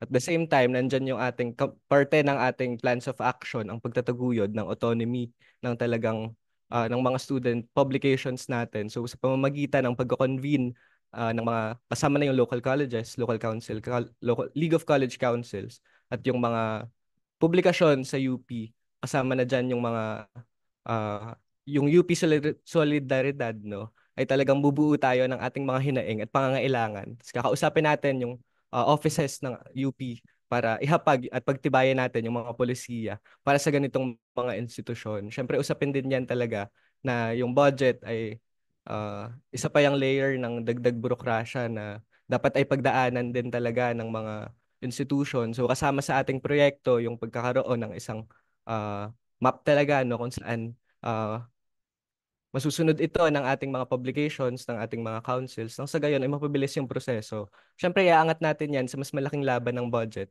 para sa ating education dahil sa harap ng 2.4 billion na budget cut ay talagang magkakaroon ng ganitong mga kahirapan yung ating mga publication at yung ating mga konseho sa pagharap. So ultimately, unang-una, siyempre, paglapit sa admin, pagkakausap sa mga alliances kaya ng UP Soli at sa mga publication sa loob ng pamantasan at pag-aangat sa diskurso ng mas malaki pa nating budget fight. Thank you. Thank you, Dexter. The first and last person to answer will be Franz Beltran. Hello po, yes. So sa susunod na taon, gusto natin makita yung recognition ng The Frontliner as the official publication of UP-DEP, no? So nakita natin in the past months yung tagumpay ng Tinig ng Plaridel sa MASCOM as ngayon recognized sila at the college-wide level. And we want to take this fight to UP Clark. And gagawin natin yun. Una, syempre gusto natin mapalakas yung publication itself with the manpower na kailangan nila para makapag-recruit, makapag-start ng operations.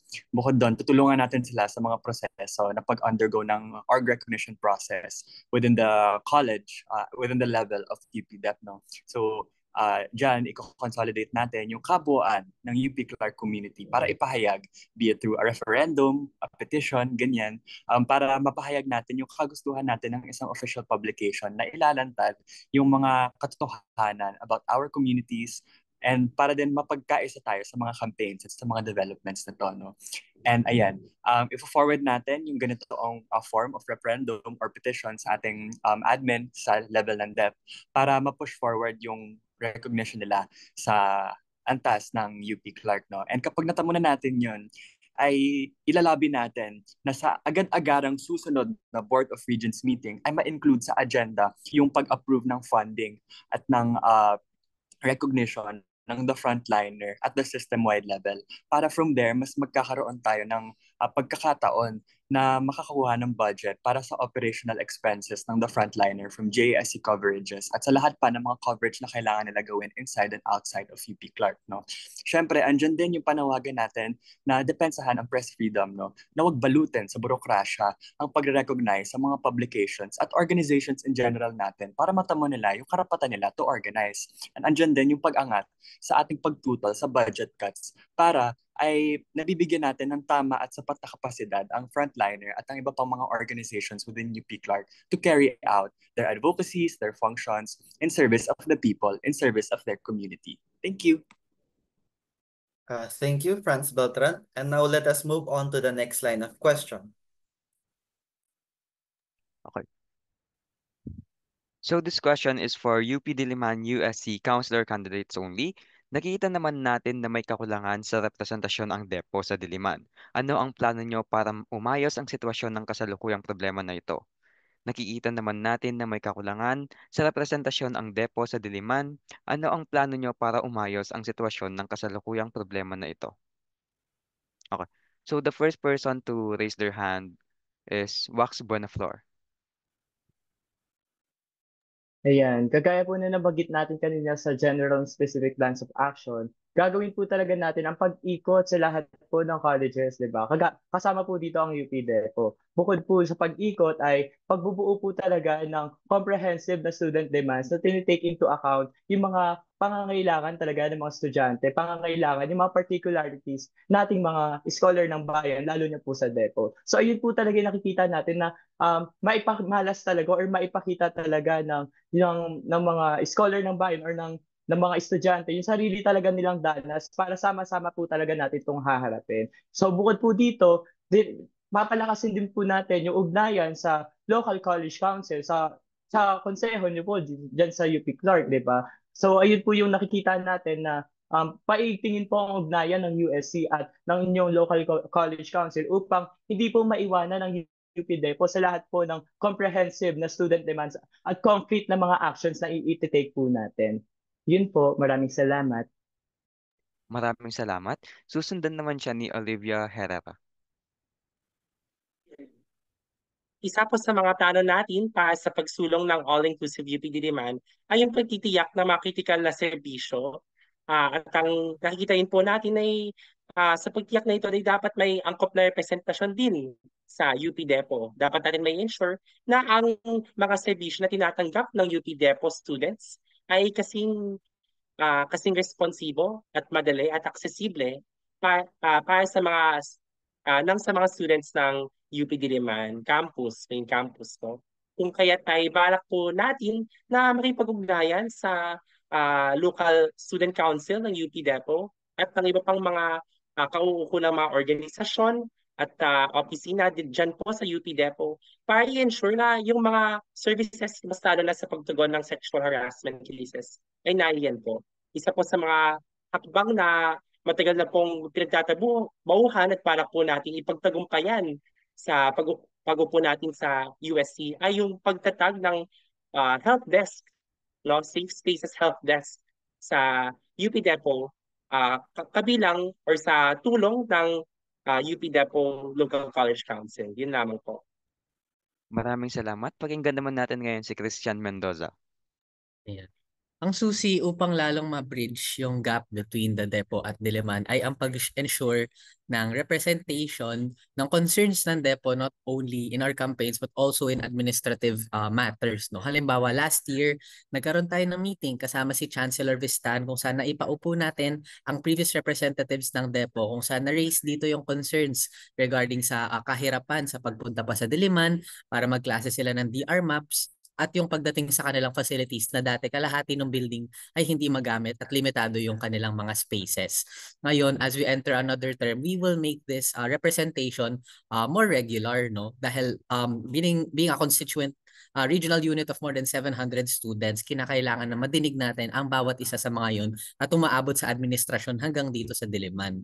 Next naman dyan, ang pagkakaroon din natin, aside from tinatawag natin na representation to the administration but also the connection between the two campuses, no? Kasi isa sa mga narinig natin mula sa mga estudyante ng DEPO, bahagi diyan ay yung pagtulak natin ng isang org code na under the draft right now na pag-revise para maging mas student friend at mas para sa students siya, no? Isa sa mga na-raise na concerns nung pumunta kami diyan ay may mga orgs na exclusive na mga taga-Diliman lang pwede ba walang DEPO, which is against our which steps on our right to organize and to be affiliated with these orgs. So we will ensure na bawal yung ganong klaseng mga provisions na ang isang org pwede sa lahat para lalong maglapit ang DEPO at ang Diliman.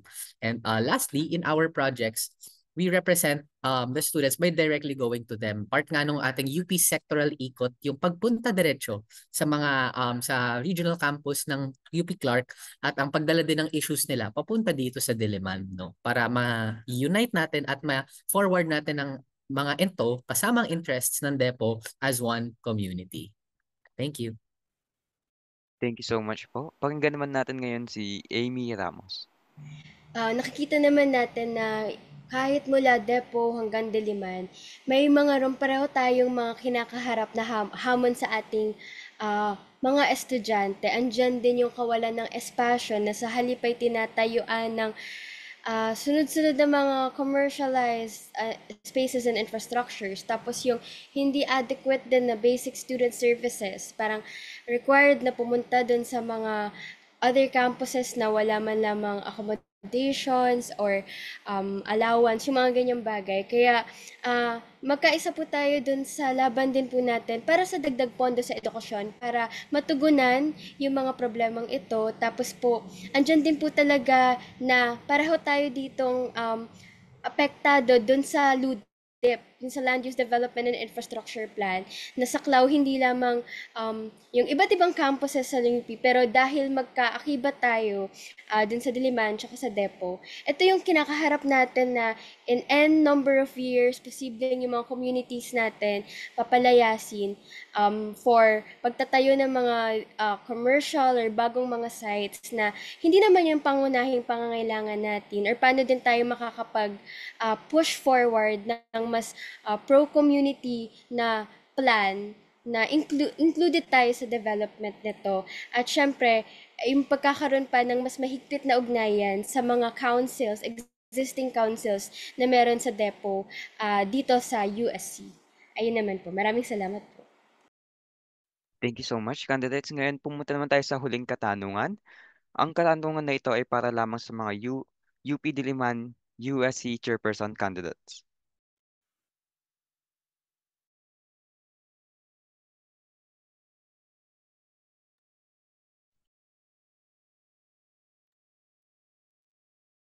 How do you plan to address the ongoing issues with inadequate basic services such as student housing, mental health services, and transportation for UP Depo students?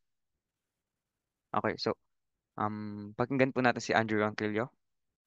Hello, yung way natin to address the scarcity or yung inaccessibility ng basic student services sa UP Depo ay talagang dapat magkaroon ng student representatives sa mga committees o yung mga opisina na nagde-deliberate on how to disperse or paano siya i-distribute among the students. Kung sa student housing, dapat masugid yung representation natin para ma-ensure na equitable at fair yung pamimigay or yung pagdedetermine ng who gets the slot sa ating mga dormitory. Sa mental health services, dapat i-institutionalize natin yung UP PsychServe dahil yung kasalukuyang lagay ng PsychServe natin ngayon, ito ay usually nag-cater lang doon sa Diliman campus. Na we want also to extend the services mismo doon sa UP Depo, magkaroon mismo ng office yung PsychServe doon. And that can only happen if it's institutionalized, and by institutionalized, it's well supported by the administration, manpower-wise, and as well as strengthening its services. Tapos yung sa transportation, kung nagawa nga ng UP Diliman na magkaroon ng shuttle service sa papuntang UPLB, what's not to explore sa pagkakaroon ng shuttle services doon sa Diliman to Depo and vice versa, di ba? So, maraming resources ang UP administration for that. Kaya kailangan natin ng student representatives sa mga offices at sa mga committees na ito para i-assert yung right natin to basic student services and to expand them. Kasi deserve natin ang humane, quality, and accessible basic student services. Maraming salamat po. Thank you, Andrew Ronquillo. The next and last person to answer will be Sean Latorre. Ayan. E-ensure natin na kasabay ng pag-upo natin sa mga administrative committees na to sa mga offices is kasabay din nito yung pagbibigay natin ng isang mga updated and data-driven calls ng mga estudyante. So halimbawa, ang pag-upo natin sa DIXFA, nandyan ipapasok natin yung mga calls at demands ng mga tao ng mga students regarding sa student housing, regarding sa SLAS, pag-disperse ng kanilang scholarships and financial assistance programs. No? Nandiyan din ang pag-upo natin sa MHPSS Committee for the Mental Health Services na itinataguyod dapat ng university. And patuloy na paglobby natin for the institutionalization of PsychServe. Kasabay rin ng mga problema natin sa mental health is kailangan aktibong natutugunan ng university ang mga problems natin regarding spaces, services, and academics. Kaya pagkaupo pa lang natin sa term ay agad-agaran tayo magpapatawag ng isang UPD Town Hall with the administration para maging bukas itong espasyo para sa mga estudyante na makapag-raise ng concerns nila at directly ma-address ng administration ang mga concerns na to. Aside from that, kailangan consistent din yung pag-lobby natin at pagbibigay ng mga updated and data-driven campaign papers and position papers to the administration to further our calls. So, yung pagpapatuloy natin, or rather, we will expedite our initiatives on the USC Checkup, which is yung pagpunta natin sa bawat colleges and units to ensure na napapakinggan natin lahat ng side ng university mula Diliman hanggang Clark. Regarding sa transportation, palalakasin natin yung coordination natin with the UP Transportation Group dahil hindi naman makakaila na meron talagang transport crisis sa loob ng UP Diliman at pati na rin sa labas. So anong kailangan natin gawin? Kailangan natin i-lobby yung mga demands both ng UP Transport Group at ng students sa Office of the Vice Chancellor for Community Affairs, which is kailangan mas mahaba ang biyahe na umaabot sa gabi dahil isa yon sa mga requests at calls ng mga estudyante natin, especially graduate students na umaabot hanggang gabi yung klase. At bukod doon, kailangan din ay mabigyan ng sapat at just na fare ang mga drivers natin at mabigyan din ng sapat na consultation at arrangements para sa rerouting ng kanilang mga talkie jeeps and katipunan jeeps. Ayun po. Maraming salamat. Thank you for your answer, Sean. I think let's move on to the next part of our event. So, salamat candidates. Pero syempre, hindi dyan nagtatapos ang ating event kasi meron pa tayong agree or disagree portion para sa inyo kung saan magkakaalaman kung ano nga bang stance ng mga kandidato natin sa mga recent issues. Narito ulit si Good Governance Geoffrey Manalak para basahin ang guidelines for our agree or disagree portion. Maraming salamat, host. The guidelines for the agree or disagree portion are as follows. A series of current issues and corresponding stances will be presented, and each stance will be shown for 5 seconds. Candidates will express their agreement, disagreement, or abstention by utilizing the Zoom reaction buttons. So for agreement, use the check reaction. For disagreement, use the X mark reaction. And for abstention, use the speed up reaction. And lastly, anticipate the following issue and be ready to react accordingly. Yun lang para sa guidelines.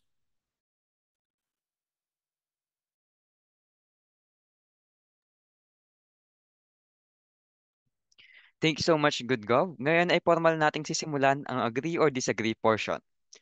Pumunta tayo sa unang topic. So the first topic will be campus commercialization. Again, it's campus commercialization. Ayan, so parang disagree lahat ng mga natin, ng mga candidates natin dito. So next topic is campus militarization. Ayan, just like dun sa una, disagree din sila. Now let's move on to the next topic naman. The next topic will be budget cuts. Again, the next topic will be budget cuts. Ayan, parang hindi rin sila agree lahat. So let's move on to the next topic. PUV Modernization Program. Ayan, so parang may pattern, no? Kanina pa sila disagree sa mga topic natin. Tignan naman natin ang kasunod na topic. The next topic will be SOGI Bill. Again, it's SOGI Bill. Ayan, natanggal na yung pattern. Nag-agree na silang lahat dito. So, pumunta naman tayo sa kasunod niyang topic, which is Divorce Bill.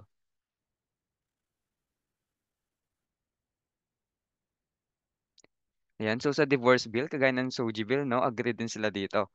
Tignan naman natin ang kasunod niyang topic, which is abrogation of UPAFP.DOC.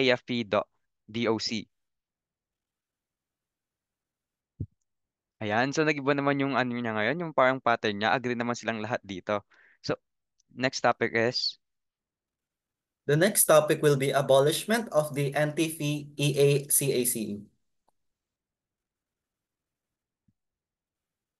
Ayan, parang may new patterns na tayo ngayon. Agree na sila lahat. So, I think let's move on to the next topic. The next topic is charter change. Ayan, so as you can see, disagree silang lahat dito sa charter change. Tignan naman natin kung anong stance nila sa second to the last topic. Abolishment of fraternities and sororities. Ayan, so parang as you can see, disagree din sila dito. Tignan naman natin yung last topic natin sa disagree or agree. The last topic will be the freshie recruitment ban. Again, it's freshie recruitment ban.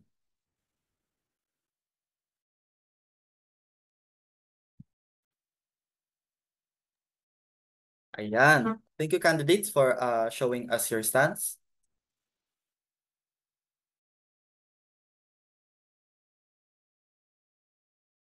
Diyan na po nagtatapos ang ating agree or disagree portion for Punto de Vista 2024. Alam mo, dito sa forum na ito, mas nakilala ko ang UPD-USC candidates natin. Kahit maikli lang ang oras, pero syempre as a voter din gusto ko silang makilala, and maraming salamat din sa inyo candidates sa inyong mga sagot. Salamat, candidates. Tunay ngang kakikitaan ang bawat isa sa inyo ng talas sa pagsagot at pagkakaroon ng kritikal na pag-iisip. Hindi lahat ay may kakayang sumagot sa mga tanong na iyan sa loob lamang ng maikling oras. Kaya namang maaari ba natin silang bigyan ng isang masigabong palakpak? Press clap naman kayo dyan.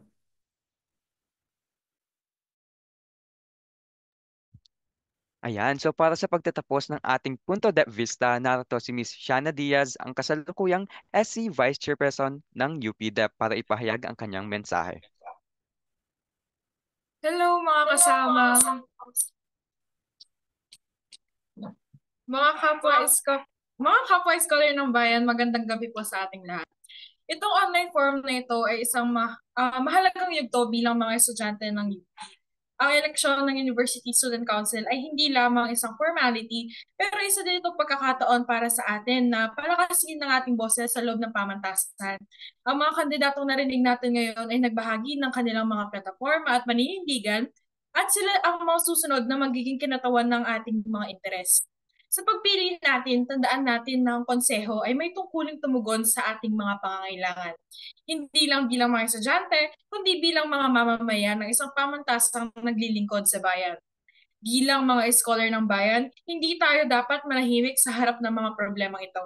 May responsibilidad tayong ipahayag ang ating mga hinaing at tiyakin na ang ating mga kinatawan sa konseho ay nakikinig at kikilos para sa atin. Hindi pwedeng pabayaan ng ating mga kapwa estudyante ay napagkakaitan ng ligtas na espasyo, sapat na serbisyo at makatarungang edukasyon. Dapat din nating suriin ang kanilang mga paninindigan sa mga isyong pambansa, tulad ng pagtutol sa red tagging ng mga aktivista sa loob at labas ng pamantasan, militarisasyon, at ang krisis sa budget cuts na nagpapahirap sa ating pagkamit ng dekalidad na edukasyon sa UP at sa iba pang state universities. Ang halalang ito ay isang pagkakataon para tayo ay maging aktibong bahagi ng pagbabago. Huwag nating hayaang mawalan tayo ng boses sa ating universidad.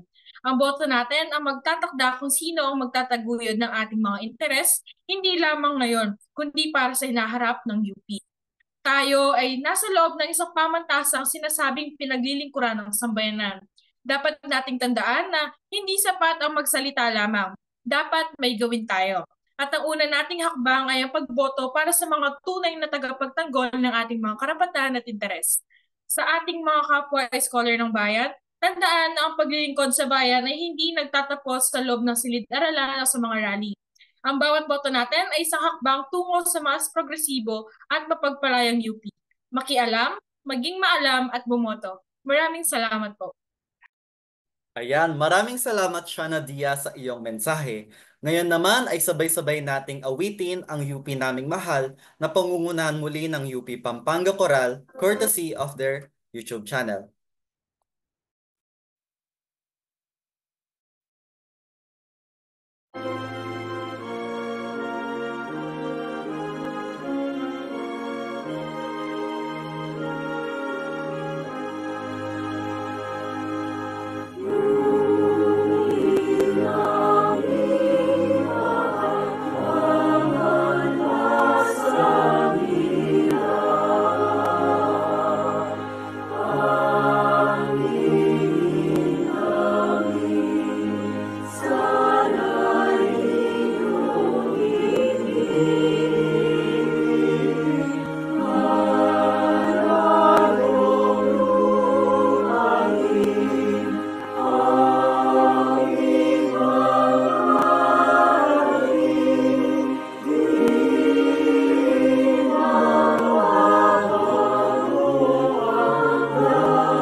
Ayan, so bago natin tapusin ang programa, we encourage everyone to kindly open their cameras for the photo op.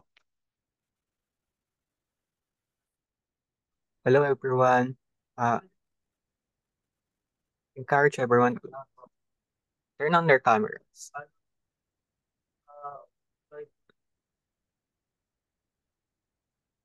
Okay. Let's let's wait for 5 seconds. Okay. 3, 2, 1. One more. 3, 2, 1.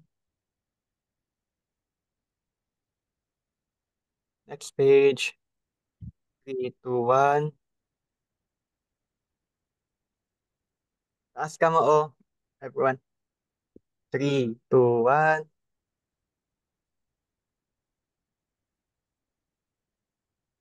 Thank you, everyone. Ayan, thank you so Maraming much. salamat po sa pagdalo. On behalf of UP Depo SC, we thank everyone po. Maraming salamat po. Maraming salamat po, UP Depo at Kita Kids. Maraming Thank you, salamat po, everyone. UP Depo. Thank you, UP Good luck po Depo. sa CSSP Forum. Thank Salamat. you. See you ulit soon. SC, congrats! Task Force, Godwin, Ralph, maraming salamat. Congrats! Congrats, Pati kay everyone. Good job, good job. Princess Anne. Katuwang daw ni Manlilibre daw si June. Clifford. Love, sira ulo. Please, Naka-live pa po paki-deliver na lang tayo. po yan. Hello po, nakalive Naka-live pa po tayo. Next time, kapag may ano tayo sa